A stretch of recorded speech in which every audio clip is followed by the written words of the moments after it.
The accused. You're standing in the forum, chains around your wrists.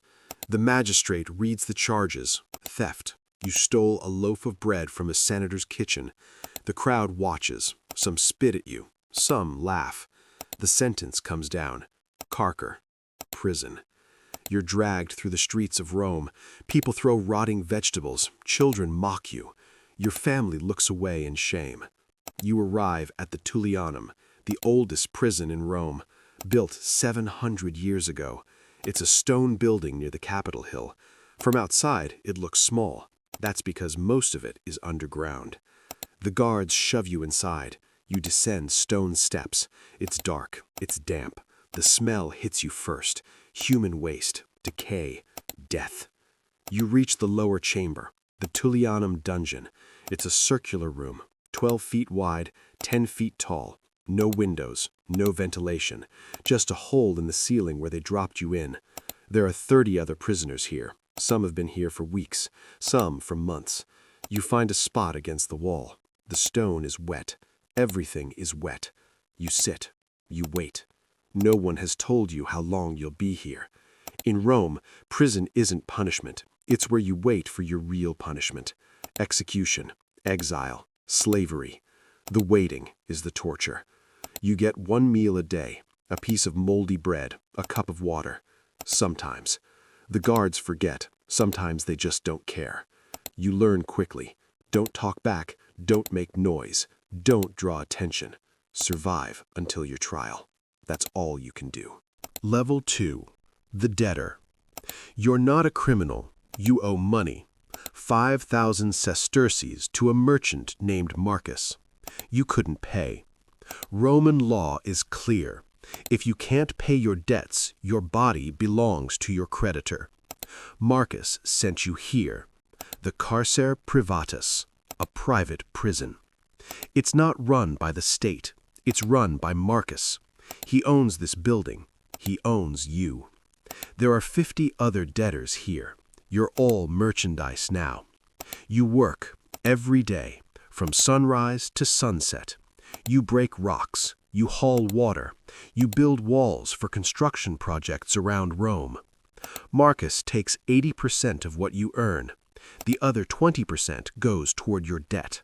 At this rate, you'll be here for 12 years, if you survive that long. The food is terrible. Watered-down grain porridge once a day. No meat, no vegetables. You sleep on the floor. No blankets, no mattresses, just stone. Other debtors are here for less. Some owe 1,000 sesterces. They'll be out in 2 years. Some owe 50,000. They'll die here. You talk to them at night. They tell stories about their families, their businesses that failed, their bad decisions. Everyone here made one mistake, and it cost them everything. You can't escape. The punishment for escaped debtors is death. Marcus has guards, ex-soldiers. They carry clubs. They're not afraid to use them. One man tried to run last month. They caught him in 3 hours. They beat him in front of everyone. Then they added 5 years to his sentence. No one has tried since. Level 3. The political prisoner. You spoke against the emperor. You're senator. You were a senator. You criticized Nero's spending. You called him a tyrant in the Senate House. That was yesterday. Today you're here, the Mamertine prison, the most secure facility in Rome. You're in the upper chamber, not the dungeon below. That's reserved for enemies of Rome, foreign kings, rebel leaders. You're just a political inconvenience, for now. The cell is small, 8 feet by 8 feet. There's a wooden bench, a bucket for waste, a small window. You can see the street outside. Free Romans walk past. They don't look at you. You're not alone. There are 6 other senators here, all arrested in the same purge. You recognize Marcus Aurelius Cotta. You served with him for 10 years. He looks older now. Prison ages you fast. You talk in whispers. The guards listen. Everything you say will be reported to Nero. The treatment is better than the common prisoners. You get 2 meals a day, bread, cheese, sometimes dried fish. You have a blanket. You're allowed to write letters, but they're all read before they're sent. Most are never delivered. You write to your wife. Tell her you're fine. You're lying to her. She knows it. The psychological torture is worse than physical. Every day you wonder, will today be the day they come for you? Will they execute you, exile you, forgive you? The uncertainty is the punishment. Nero wants you to break, to beg, to renounce everything you said. Some senators do. They're released. They return to the Senate. Everyone knows they're broken. Their careers are over. Their honor is destroyed. You refuse to break, so you wait. Weeks turn into months. You lose track of time. Your beard grows long. Your clothes become rags. You start to forget what freedom feels like. Level 4, the condemned. Your trial is over. You've been sentenced to death. But not immediately. The execution is scheduled for the next public games, 3 weeks away. You're moved to a different section, the death cells. This is where Rome keeps those who are about to die. The cell is underground again, darker than before, colder. There are 20 condemned prisoners here. You're chained to the wall now, heavy iron shackles, your hands, your feet. You can barely move. This is to prevent suicide. Rome wants to control your death. You don't get that choice. You know how you'll die. Strangulation. The traditional Roman execution for prisoners. They'll bring you to the execution chamber, a small room below the prison. They'll put a rope around your neck. A guard will pull. It takes 4 minutes, sometimes longer if the executioner is inexperienced. You'll struggle. You'll suffocate. Then it's over. Some condemned prisoners are destined for worse, the arena. You hear them at night, praying, screaming. They'll face lions, gladiators, bears. Their deaths will be entertainment. Thousands will watch. Children will cheer. At least your death will be private. That's something. The guards treat you differently now. They're not cruel. They're indifferent. You're already dead to them. They bring food. They remove waste. They don't speak to you. You're a corpse that still breathes. Nothing more. You think about your life, the mistakes, the choices, the theft that brought you here. 1 loaf of bread. That's what your life was worth. You think about your family, your children. Will they remember you? Will they be ashamed? You'll never know. Level 5, the hostage. You're not Roman. You're the son of a Germanic chieftain. Your father negotiated peace with Rome. Part of the deal? You. You're 16 years old. You're a hostage, a guarantee of your tribe's loyalty. You live in the Carcer Custodia, the custody prison. This is different from the other prisons. It's not punishment, it's insurance. You're treated well. You have a private room, actual furniture, a bed, a table, a chair. You get 3 meals a day, Roman food, bread, olives, wine. It's better than what you ate at home. But you're still a prisoner. You can't leave. Armed guards watch your door constantly. You're allowed to walk in a small courtyard, 1 hour per day. That's it. The rest of the time you're in your room, alone. You're learning Latin. A tutor comes twice a week. Rome wants you educated, Romanized. When you return home, you'll be a friend to Rome. That's the plan. You've been here for 2 years. The deal was 5 years, 3 more to go. Unless your father breaks the treaty, then you die. It's that simple. Your life is collateral. Every time a messenger arrives from Germania, your heart stops. Is it news of war? Is it over? The messenger always brings routine reports, trade numbers, diplomatic letters. You breathe again. You're not the only hostage here. There are 30 others, sons of Persian nobles, Egyptian princes, Gallic chiefs. You become friends. You share the same fate, the same fear, the same loneliness. You're all children of enemies, raised as Romans.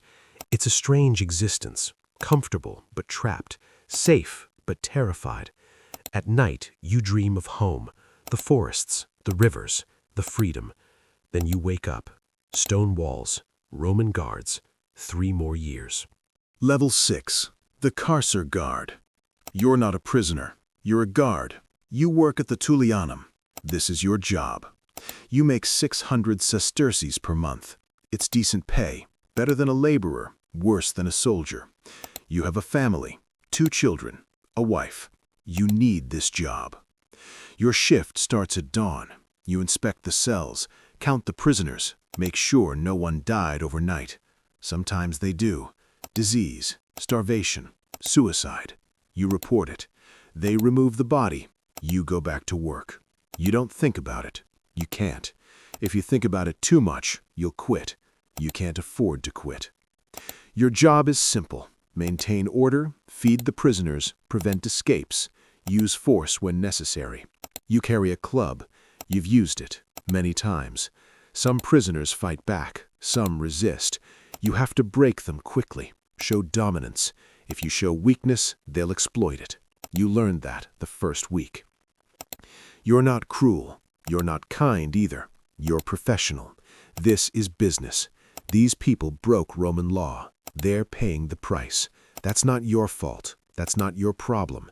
Your problem is keeping them alive until their trial or their execution, whatever comes first.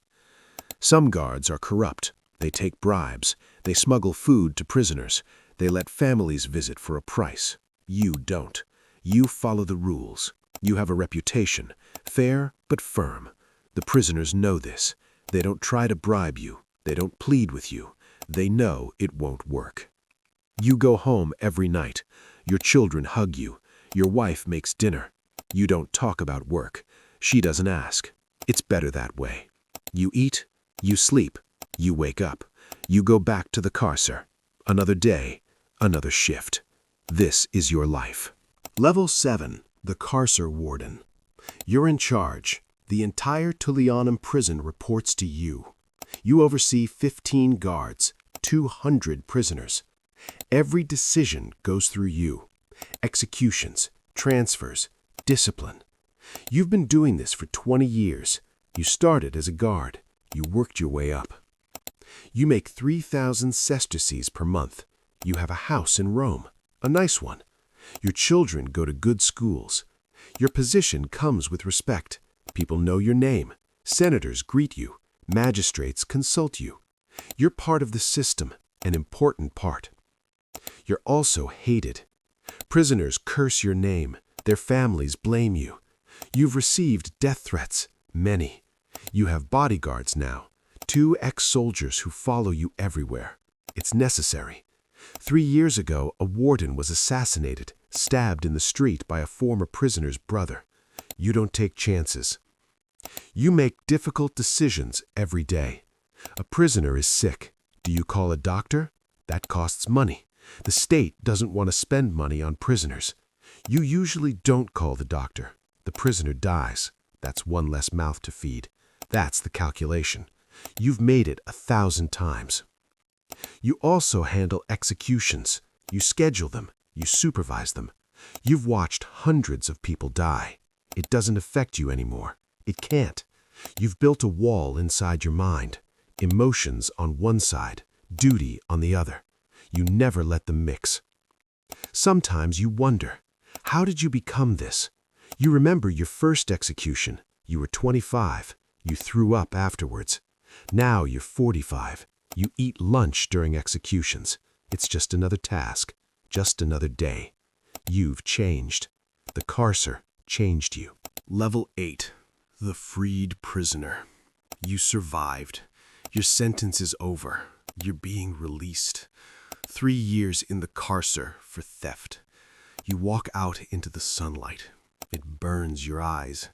You haven't seen the sun in 3 years. It takes a minute to adjust. You're free, but you're not the same.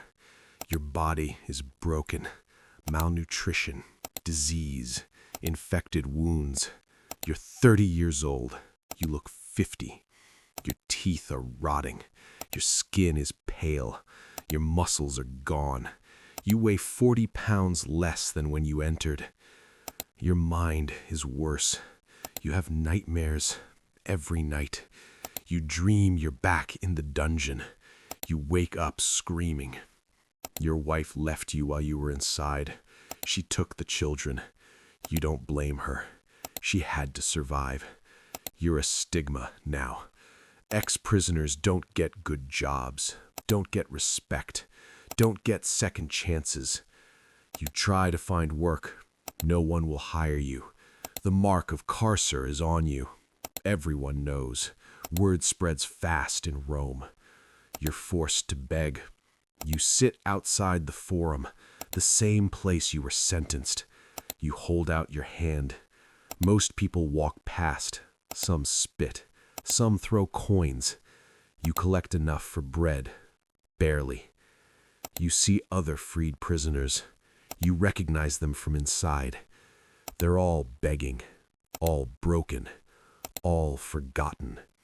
The Roman justice system doesn't rehabilitate. It punishes. It destroys. It discards. You're proof of that. You think about going back to crime. At least in prison you had shelter. You had food. Out here you have nothing. Freedom is just another word for slow death. You made it out alive, but you're not sure if that's better.